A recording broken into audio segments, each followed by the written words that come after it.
Hello friends, today's lecture will be now we want to look at some other materials which are used in under some engineering applications, and these are ceramics, polymers and composites. So, it will be covered in one single lecture.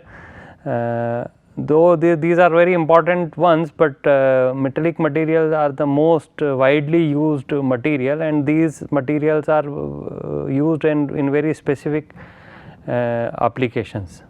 So, ceramics are basically compounds between metallic and non-metallic elements with interatomic bonds having ionic or covalent character. So, for example, one of the very important ceramic material you might have come across is silicon carbide. So, in all your abrasive paper which you use for doing polishing, or you must have seen if any painter is coming to your home and he is rubbing the surface of the wall. Okay, they may not be using silicon carbide papers, but in the abrasive papers silicon carbide is one of the important ceramic which is used for abrasive application. Okay. Another class is aluminum oxide, okay, Al2O3. Sodium chloride, of course, you must have used, this is our common salt, and magnesium oxide. These are some few examples of ceramic materials. So, in this case you can see that one of the element is a metal, another element is a non-metal, and they both combine. So, either they can have a covalent bond between them, or they can have a ionic bond between them, and of course, that is what affects their mechanical property to a large extent. So, just to have some idea about their crystal structure. Okay, so, crystal consists of basically ions located at lattice sites. Okay, so, each lattice site is occupied by one type of ion, and crystal should be electrically neutral. So, in totality, if you see for any ceramic material, the main thing is that electrically it should be neutral. Okay, so, the number of ions of positive ions and negative ions should be same, and that is why you must remember when we were discussing defects also, the Frankel and Schottky defects. In both the cases we maintained the electrical neutrality in case of defects also. Okay, so, it is not like what we see in metallic material, where you just introduce a solute atom or you take out an atom to create a vacancy. Okay, here electrical neutrality has to be maintained. Okay, so, one type of crystal structure here is given for sodium chloride. Okay, and basically it consists, it looks like an FCC crystal structure. So, basically these are two FCC crystal structures combined together, one which is showing the position of sodium atom, another which is showing the position of chlorine atoms, okay, or chlorine ions in this case, or sodium ions. Okay. And you can see that for each one of the ion there is another ion present, okay, to maintain the electrical neutrality here. So, this is the sodium chloride is based on FCC structure, okay, two intervening FCC structure, one for sodium, one for chlorine, okay, and you can put them together to make a sodium chloride crystal. This is for a cesium chloride. Okay, another type of structure based on another known crystal structure which is known to us, and that is based on BCC system. Okay, so, you can see one chlorine atom is at the center of this BCC cell, and there are chlorine cesium atom chlorine atom at the corners. Okay. Now, in looking at this unit cell, you might think that there is no, you cannot maintain a electrical neutrality here, but if you see the BCC position here is actually can be considered as a end position for another crystal. So, if you make another crystal here, these cesium atom can be occupying the or another unit cell where cesium atom ions are occupying this end positions, and then you can see that chlorine will become the body centered one. Okay. So, these are all interchangeable. The center atom in the body centered position okay, can become a corner position for another unit cell which you can make. So, in overall if you see, the electrical neutrality will be maintained for the whole crystal.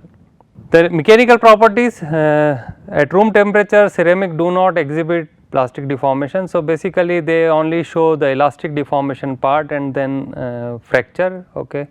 And main thing is the nature of the bonding, because they have covalent or ionic bonds. Okay. The dislocation cannot be introduced here, because that will bring an additional ion at the end. Okay, and that will not be, we will not be able to maintain the charge neutrality there. Okay. So, the deformation here is cannot be through dislocation movement, and that is why the ceramics usually fail without any plastic deformation, although they have very high modulus. Okay, elastic modulus values are very high for ceramics.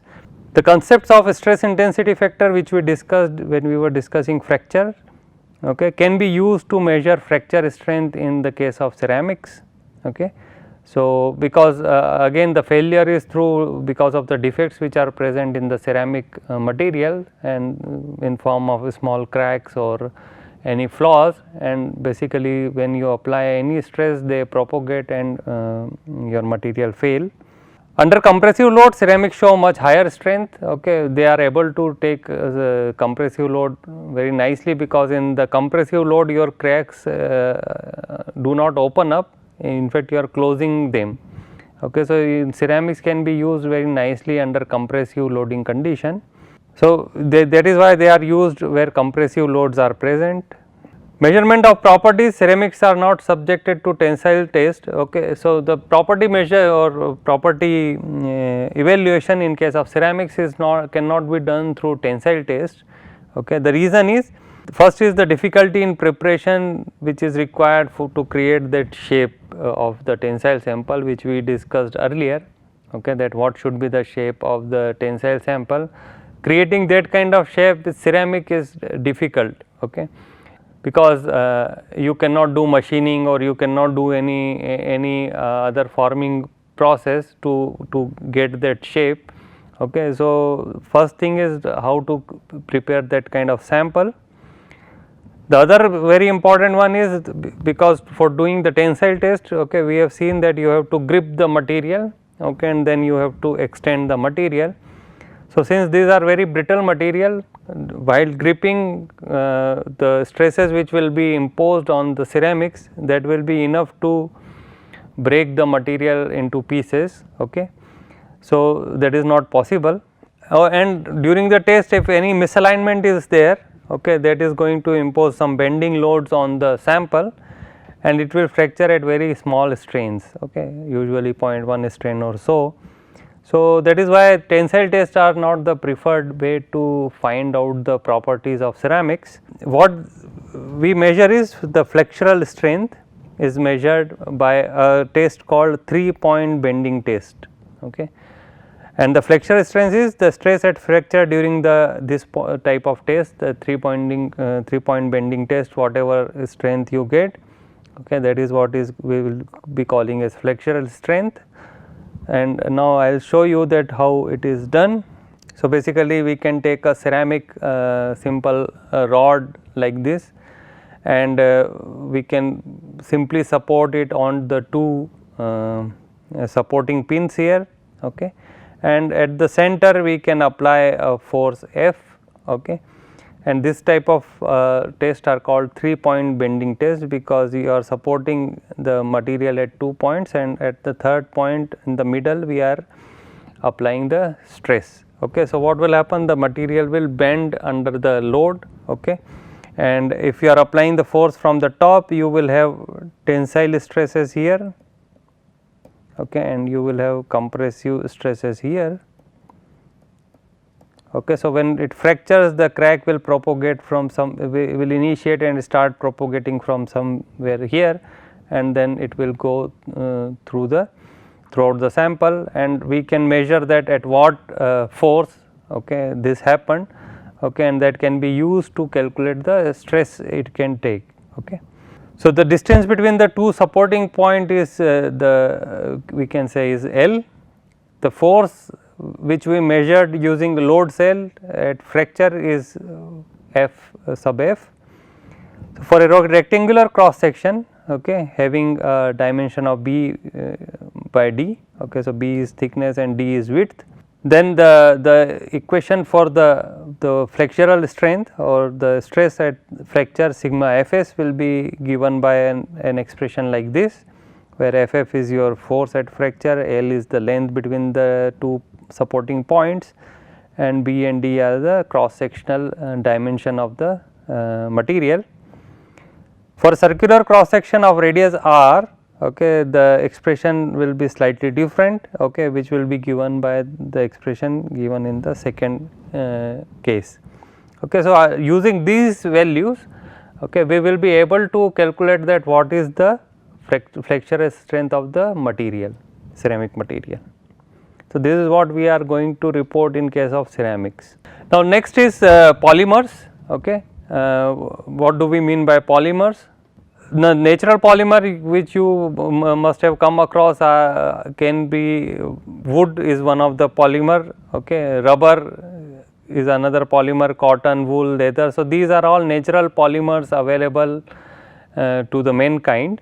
Okay. Then there are synthetic polymers which are made by men, okay, for their use. Okay, and this polymer actually consists of hydrogen and carbon atom. Usually there are some other elements also, or some other atoms also can be added in the molecule. Okay, but usually most of the polymer, the main component will be hydrogen and carbon atoms, and the bond between the hydrogen and carbon atom will be covalent type. Okay, so it will be like this: carbon atom is sharing each carbon atom is sharing one electron with each of the hydrogen atom, okay, so that they have a stable configuration. So, in this case it is methane when it is sharing with 4 hydrogen atoms. Okay. If you combine two carbon atoms and remaining are shared by the other hydrogen atom, then it is ethane. Okay. If we do not have the 6 hydrogen atom, then there has to be a double bond between the 2 carbon atoms. Okay. In that case it is called ethylene. Okay. So, you can have different types of molecules, okay, which can be used to make a polymer by having different type of bonds between the carbon and hydrogen atoms. So, if you see the molecule of a polymer, these are called macromolecules, okay, because they are very long chained molecules. Okay. So, one molecule may consist of very large number of atoms, and it may be in like a chain form. Okay. So, molecules in polymer are macromolecules, which are basically long and flexible chains. Okay. And these long molecules consist of a small unit called mer. Okay. So, one small unit can be shown here, okay, which is basically ethylene molecule. So, this is the mer, the 2 carbon atoms and 2 hydrogen atom attached to each carbon atom. Okay. So, this is one single unit which can be repeated. So, one unit is shown here. Okay. This can be now repeated again and again, okay, to make a big chain of these small molecules, okay, and make a big molecule. So, these are repeated successively to give many mers, okay, and that is why these are called polymers. Okay. Large number, poly means more, large number. So, these are many mers which can be termed as polymers. Okay. So, this is a very popular polymer, polyethylene. Okay. So, one ethylene can be combined together to create a long chain of molecule. The chain shape and structure, if we want to see, okay, chains are not straight but in zigzag shape. Okay. So, a chain can be like this also, maybe something like this. Okay. Very long chain, and basically all these small molecules keep attaching to each other, and you can make a very long chain like that. Okay. So, these are not straight chains, but maybe arranged in a very zigzag fashion in the molecule in the overall structure. So, we can define the structure according to this. Okay. So, linear polymers are basically Mer units are joined together end to end in single chain with van der Waals forces and hydrogen bonding between chains, example polyethylene. Okay. So, basically in this case you have these long chains, okay, of macromolecules, and there may be between the carbon atoms and the hydrogen atoms, okay, there can be some van der Waals forces can be there, okay, or hydrogen bonding can be there between the two big molecules. Okay. So, you have two chains, and between the two chains there can be some kind of forces can be there. Okay. These are either van der Waals forces and or hydrogen bonding, and in both cases we know that these forces are very weak. Okay. So, it is not going to hold it very strongly, you can have some relative movement between the chains. Okay. So, these are not very strong forces, but they can keep the molecules kind of together by having a small force acting on them. Another kind of polymers can be branch polymers. Okay. In this case you can have small branches coming out of the main big chain. Okay. So, these are called branch polymers.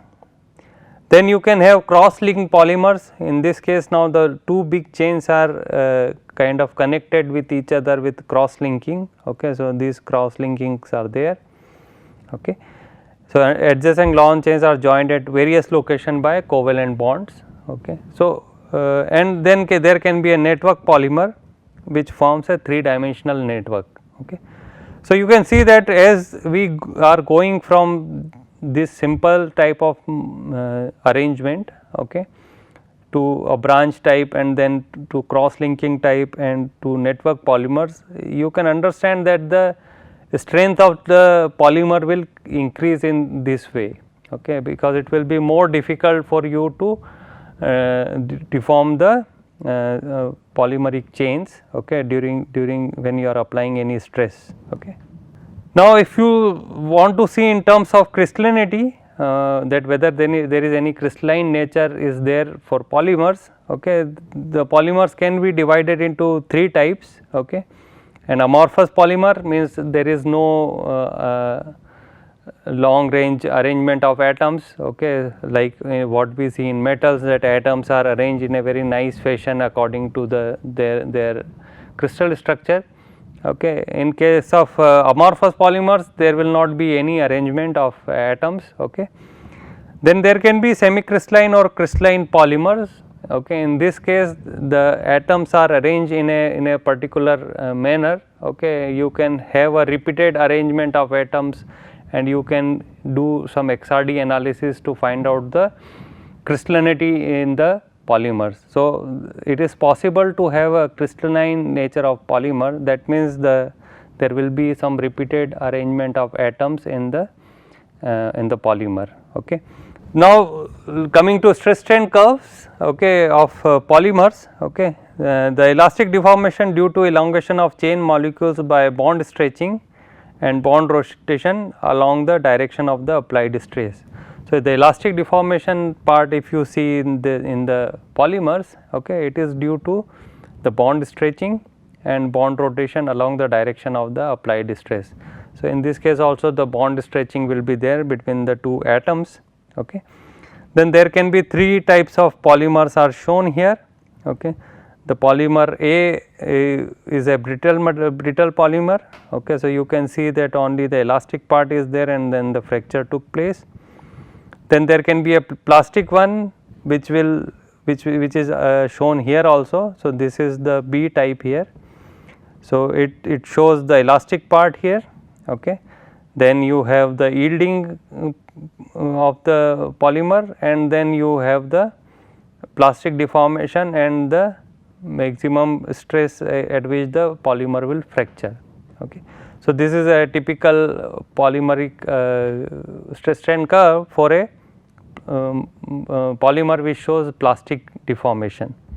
Then for one which is shows very highly elastic deformation, okay, you will not see this yield stress and then the plastic part, but it will start deforming, and you can see that the the modulus is very small for these kind of polymers. Okay, so it start deforming, so very high strain is there without any corresponding increase in the stress. Okay, and when the all the chains are kind of stretched, then you start seeing some deformation. Okay, in the plastic. It also may not be plastic here, it will be still in the elastic range, and then it will fracture at this point. Okay. So, this is how the typical stress strain curves will be there for different types of polymers. Okay. Now, we will come to the composite materials. So, we are not dealing in lot of details of these mechanical properties of these materials. Okay. Just trying to introduce you to different types of material, that how they behave, what is their structure. Okay. And they have, of course, in engineering application also they have usage now in different components. Okay. Then there can be another class of material which is called composite materials. So, in this basically you have two or more chemically different constituents combined macroscopically to enhance properties. Okay. So, in this case we add or we combine two different material which are chemically very different to each other. Okay, and these are macroscopically combined in a way that you can easily see that where the one constituent is there, where the other constituent is there. So, in the sense it is not you cannot compare this with the alloys where you have precipitates or maybe some other phase. Okay. Those are microscopically, at the microscopic level you have in situ reactions to make those alloys. Okay. Whereas in composites there are no in situ reaction, we kind of add two different constituents. Okay, macroscopically, means you can which you can easily manipulate and then you make a composite of two different constituents. Okay. Some of the example natural composites, if you want to see, one is wood, okay, which contains the cellulose fibers bounded by lignin matrix. Okay. So, you have two different constituents and they are coming together to make wood. Okay. Man-made concrete can be a very good example to understand. Okay. So, at one level you have a particulate composite of sand and cement. Okay. We are mixing them together, cement is a separate constituent, sand is a separate constituent. So, it can be a particulate composite. The other way of looking at it is when you make any column or beam. Okay. You add this mixture of cement and sand. Okay, and you also have reinforcement in form of steel. Okay, so this is now a composite of kind of a fiber composite can be, you can look at like as a fiber composite, that a steel bar is there and around that you have cement and sand mixture. Okay. A plywood is a very good example of composite. Okay. Several layer of wood veneer is glued together. So, if you see a plywood, if you cut it, you will see there are individual layers of wood, okay, which is pasted together. Okay. So, by making a composite like this, you can increase the strength of the wood, and these are very high strength material. Okay, and that is why they are used in a lot of different application as a structural material also. Okay. So, plywood is a very good example of composite. Similarly, the RCC, the reinforced concrete is a very good example, okay, of composite that how the composite materials can be made. So, primarily composite consists of matrix, okay, as you can see in terms of wood, that plywood which we were discussing, or the concrete which we were discussing. Okay. So, it will contain a matrix and then it will contain a reinforcement. Okay. So, the matrix is usually if you take metals or polymers, okay, it will be ductile, okay, but has low strength. Okay. So, problem with the matrix is that though it is a ductile, but it has low strength. So, composite, the idea of making composite is that you can combine the properties of two different material together to get enhanced property in the composites. Okay. So, reinforcement can be, in this case, can be a strong reinforcement, but it will have a problem that it will be a brittle, it may have a brittle nature, though it may be strong, but it may have brittle nature. So, you are combining two different set of properties here, one has a ductile nature, another has a brittle nature, it has a low strength, these have high strength. Okay. So, by combining, when we have the composite, it will give you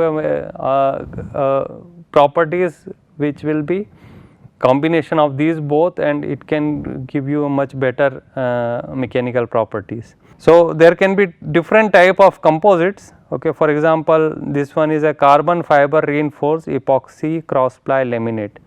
Okay. So, you can see that these are the carbon fibers, okay, and they are arranged in a cross ply manner. So, in one case the carbon fiber is in this direction, in another ply, next ply the carbon fiber is in this direction. So, these are cross ply type of laminate, okay, and carbon is there for reinforcement of the matrix. Okay. Similarly, there can be another type of composite which is called a particulate composite. Okay. Particulate means the reinforcement is in form of particles. So, these are silicon carbide particles and aluminum is reinforced with that. So, aluminum is a soft material, we know that it has lower strength although very good ductility. So, we are adding this silicon carbide particles in aluminum to increase the strength of the composite. Okay. Then there can be this type of monofilament reinforced glass ceramics. Okay. So, silicon carbide monofilaments are there, okay, in the matrix, okay, to reinforce it. So, there can be different types of ceramics possible, okay, these long fibers, maybe short fibers or maybe particulate. Okay. So, when we are going to discuss about mechanical property of ceramics, we will be concentrating on this long fiber, which are one of the most important composites. Okay. That what will be the how you can find out the strength and modulus properties of a composite by knowing the individual properties of the matrix and the fiber. So, to find out that, you can use rule of mixture. The rule of mixtures can be applied to approximate the modulus and strength of a fiber reinforced composite. So, if a tensile force of P is applied, okay, in the direction of the fiber. So, if fibers are arranged in this manner along vertically, for example, then if I am applying the stress in the vertical direction, okay, if I assume that equistrength condition is going to be there, equistrength means when I am applying the force. Okay. So, suppose this is your matrix and in this I have fibers like this, let us say I put some hedged and I am applying the stress here. Okay. So, some force I am applying, let us say.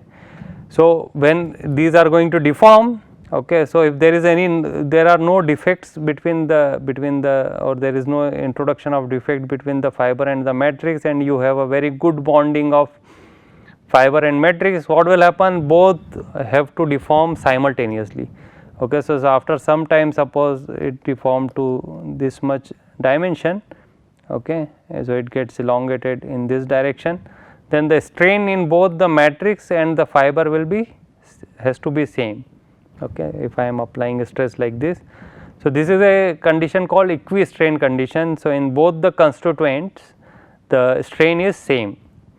Okay. So, basically what we are trying to say here is that strain in F the fiber is equal to strain in the M, which is matrix, and that is the strain in the composite. So, all the three cases the strain is going to be same. If that is so, then I can use a rule of mixture kind of condition here, that the force P can be divided between the fiber and the matrix in this form. So, sigma F is the stress acting in the fiber. If I multiply it by the area of the fiber, okay, that will give me the force in the fiber, and similarly this is the stress in the matrix, this is the area of the matrix. If I multiply by that, then I will get the force in the matrix. So, when we are saying that this equistrain condition will be there, okay, so force will be divided between the matrix and the fiber according to their area, that whatever area they have. Okay, so, force will be divided between the two constituents. Okay, so, I can write an equation like this to express the force, total force on the system.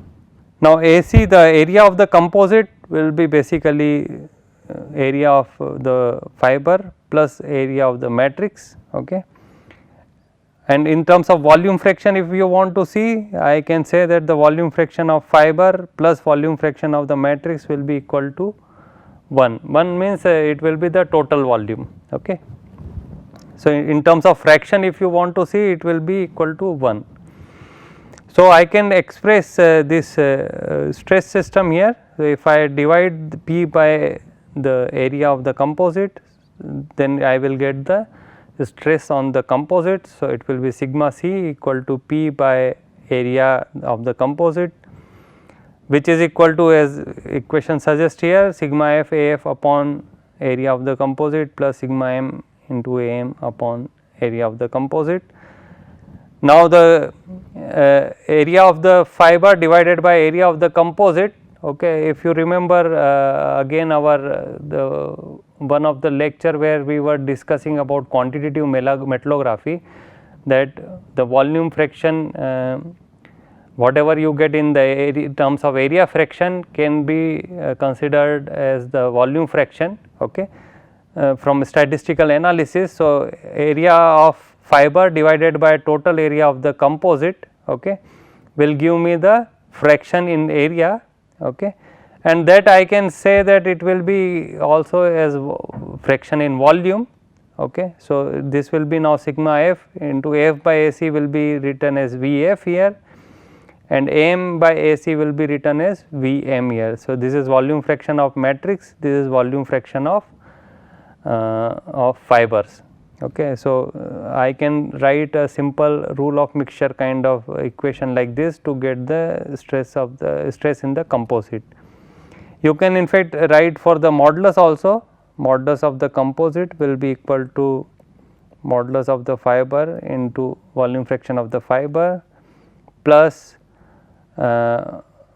modulus of the matrix into the volume fraction of the matrix. Okay. So, I can write it for modulus also as I am writing for stress to get what will be the modulus of the composite. Okay. So, these two equations we have to kind of remember by using rule of mixture. Okay. So, depending upon what is the volume fraction of fiber, it will have that much contribution to the total composite stress or strength, and similarly what is the volume fraction of matrix, that will be contribute to the total strength of the composite. Now, if we want to see the stress strain curve in terms of composites. Okay. So, for example, for a matrix the stress strain curve is like this, okay, which is having lower strength and lower modulus and so on. The fiber is very stiff, okay, it has higher modulus, higher strength and so on, but have lower ductility. So, we can have a composite of these two to get strength in between the modulus of in between the two. Okay. So, we get a good compromise of property between the two, the matrix and the fiber. Okay. So, if you see the deformation of the composite, it can be divided into 3 stages. So, in stage 1 both fiber and matrix undergo elastic deformation, okay, up to this point. Stage 2 matrix deform plastically, but fiber deform elastically, okay. And stage 3 both matrix and fiber undergo plastic deformation. So, if the fiber is not does not exhibit any plastic deformation, for example the fiber is made of ceramics, just for an example, and it does not show any plastic deformation, then the whole deformation throughout the deformation of the composite, this will show only the elastic deformation, okay, whereas the material is showing the plastic deformation, okay. And we know that it will show the elastic deformation and then it will break, okay, though the matrix will keep on deforming plastically, okay. So, when it breaks, the crack will propagate through the ceramic, but because these fibers are surrounded by the matrix, the ductile matrix, this crack will not go beyond the matrix, okay. In the matrix the crack will be blunted, okay, it will not remain as sharp. So, by doing this kind of making a composite, what we are doing is that if any, because of defect, any one fiber breaks also, the crack is not propagating throughout the material. If the whole material is of ceramic, what will happen if a crack start propagating, it will propagate throughout the volume of the ceramic and the whole material will fracture. By making a composite, what we are doing is, if any one fiber breaks because of any defect in that, okay, the crack will be limited only to that fiber, only that fiber will break, and it will not, the crack will not propagate beyond that fiber, because around that fiber there is a ductile matrix, okay. So, if you keep on deforming the material and all the fibers will keep on breaking and the remaining material will deform plastically, what you will see after the deformation, if you do the analysis of the fracture sample, you can see that these fibers are broken in a brittle manner with a faceted kind of fracture, okay, a fracture in which the material is divided in two parts and there is a planar fracture here, and the matrix, the fiber has pulled out, okay. So, material has been deformed plastically and there is a debonding between the fiber and the matrix, okay, and the fiber are pulled out. You can see here also that fiber are pulled out of the matrix, okay. So, they deformed elastically and then it fractured, okay, whereas the matrix deformed plastically, and later on there has to be debonding between the matrix and the fiber, okay. So, with that we have covered one class of materials, okay, that is ceramics, polymer and composites, okay, and ceramics are one of the very important ingredient of any composite, okay. Lot of composites are made using ceramics, okay, and polymers also, because they do not have very good strength, they are usually strengthened by adding some kind of fibers, okay, or any other reinforcing material, okay, to increase their strength. So, using this class of material, you can make another type of material which is composite, and that is very useful for engineering application, okay. So, thank you.